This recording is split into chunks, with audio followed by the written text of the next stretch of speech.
Hello friends, this is Kevin, aka KMN1, coming at you with another episode of Super Mario World. In the last episode, we did some stuff, and in this episode, we're going to be doing more stuff, so let's just go ahead and jump right in. And we all know how I feel about this music, and that would have been a cape if you're not bad like me, and have, well, you don't have, I have plenty of lives, I just don't have a power-up. Speaking of lives, those of you who really pay attention to that sort of thing might notice that I have a different amount of lives than I had at the end of last level, the end of last video, rather, because I'm bad and had to re-record some stuff.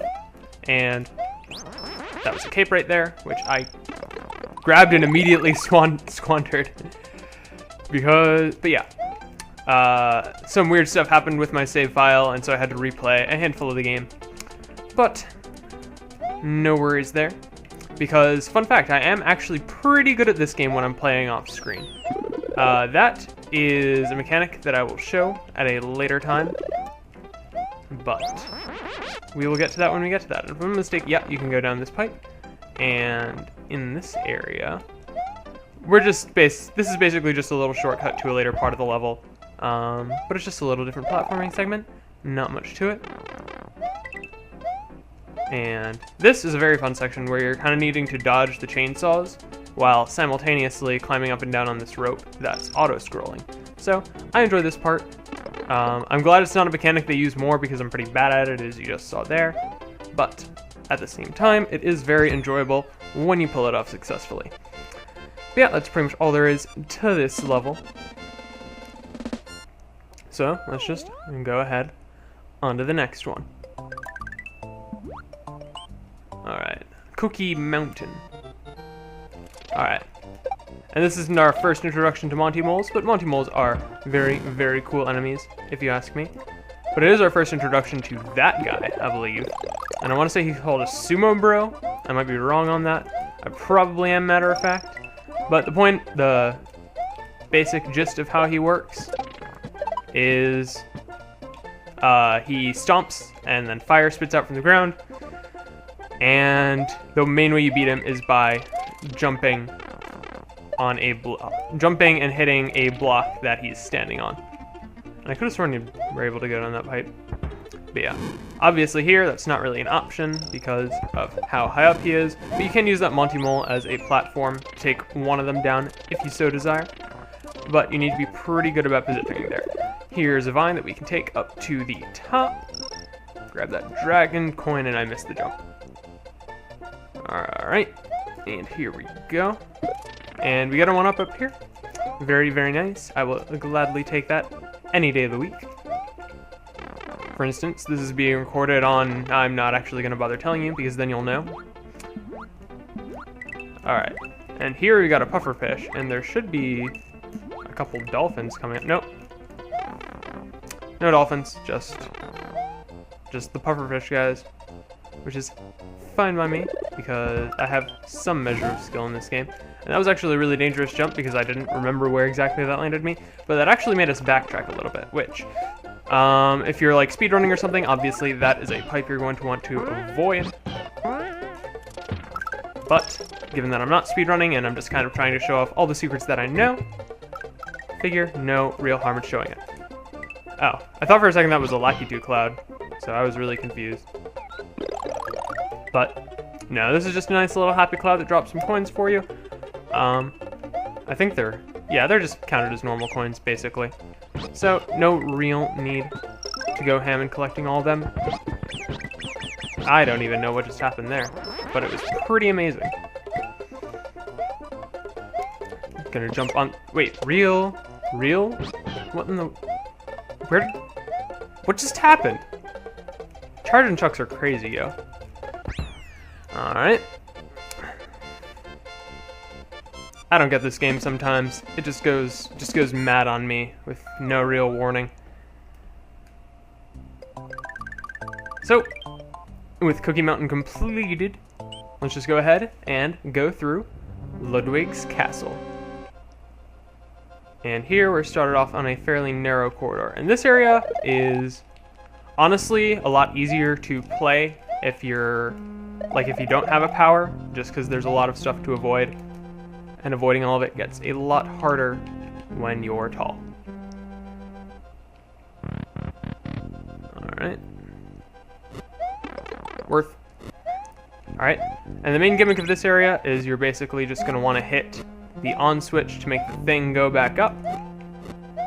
And just keep running as fast as you possibly can so you don't get crushed and impaled by spikes. Straightforward, right? Anyways, here's another climbing segment, and I feel these really only ever appear in castles, which is fine by me. Shut up. Shut up. I'll see you guys back here in just a moment. Alright, and we're back. So yeah, as I was saying, I'm pretty sure these like little climbing segments only really appear in castles. But while I'm here, I can go ahead and show you that as long as you don't like touch the ground in the middle of one of them, it keeps counting your score as if you were just like kind of combo jumping an enemy. So something cool you can do here is really rack up a couple 1-ups if you're smart about where you place yourself with the enemies. As I can show here, we've already gotten like 2 up, and over here if I can get it, well, actually that'll be like 4 up now if I'm counting correctly. So yeah, pretty easy way to rack up a couple 1-ups if you so desire. Alright, and Ludwig von Koopa is annoying and I just died to him. I'll see you guys back here in just a moment. Alright, and we're back, this time with a power-up. And let's hope that it will be enough to face the evils of Ludwig von Koopa. But yeah, basically, his 2 main attacks are that he shoots fireballs at you from his face, and then he gets into his shell and jumps back and forth at you. And I was under the impression before that his shell was spiky and therefore jumping on it would have properties of die, but that seems to not be the case. So, yeah, that's Ludwig Koopa defeated. I don't remember if his name is like Ludwig von Koopa, because they were going for like the Ludwig von Beethoven reference, or if it's just Ludwig Koopa. We'll see in just a moment when we get the castle destruction scene. And this is one of my favorites. It turns into a rocket ship and... boop. It's Ludwig von Koopa's days of composing Koopa symphonies in Castle Number 4 are over. The Forest of Illusion lies ahead. Mario must use his brain to solve the puzzles of this perplexing forest. And so, in going with this, something you'll notice that they actually do is now the hill in the field has a band-aid on his head. Adorable, I know. But it would be rude of me to end the video after only 3 levels, so what I'm going to go ahead and do is show the secret exit to Cheese Bridge area. And I gotta say, I'm not just doing this to make the pun, but the secret exit for this area is pretty cheesy, the way you gotta go about getting to it. But I'll just go ahead and cut to that, because this level is pretty much auto-scrolling, and we all know how I feel about auto-scrolling levels. Alright, as for this block, if you hit it and you have a Yoshi, then it takes you to Coin Heaven, which for the longest time I thought was supposed to be the secret exit to this area, but it's basically just a nice little bonus minigame. Anyways, back to the quest to the secret exit. Alright, so what I was saying, as far as this area being pretty cheesy to get the secret exit, you kind of need to do a Death to Yoshi jump there, and you also got a 3-up for your trouble, but that's all there is to it. And this is so convoluted, honestly, as a secret exit, that I didn't even know it existed until I looked it up online. So, yeah. Of course, I didn't really bother to look it up online until, like, a year ago. So I guess it's really my own negligence that should be blamed for me not knowing that it exists. Anyways, I still totally messed that up, but I got 2 up out of it. Very, very nice as far as I'm concerned. And so, the real point of interest here is Soda Lake. Yeah, again, this is an area I didn't even know existed in the game for a really long time. And it is also the only appearance in this game of Torpedo Teds. So yeah, Bullet Bill, Torpedo Ted, get it. It may or may not be a reference to Bill and Ted's Excellent Adventure and Bogus Journey, rather. not bonus, because that would imply that it was somehow enjoyable. For them, not as a movie. I haven't fully seen either of them, so I can't say with any level of certainty the quality of cinema produced. But I do know that Keanu Reeves is, in fact, immortal, so that's something, I guess. But yeah, this is the only appearance in this game of Torpedo Ted's, which I guess is kind of a spoiler. After the final boss in the credits, there's like a little bit of a enemy bio rally thing. I don't know how to describe it. There's a good word for it, but I'm not finding it right now in my brain. But yeah, there's basically just like a listing of all the enemies in the game, and Torpedo Ted appeared, and I'm just like, Torpedo Teds didn't exist in this game, because I, again, didn't beat the game until like a year ago. So,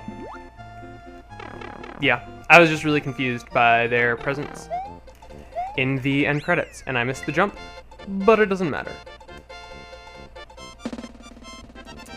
So, yeah, Soda Lake, the one secret area I really just genuinely didn't know existed for a really long time. And what does that get for us but another path into Star Road. So, in this episode, we, through the power of a lot of editing magic, managed to actually complete the castle in a reasonable amount of time, and also completed 3 other levels, including 1 secret exit. And in the next episode, we're actually going to be going back to Vanilla Dome to take down the secret exits there.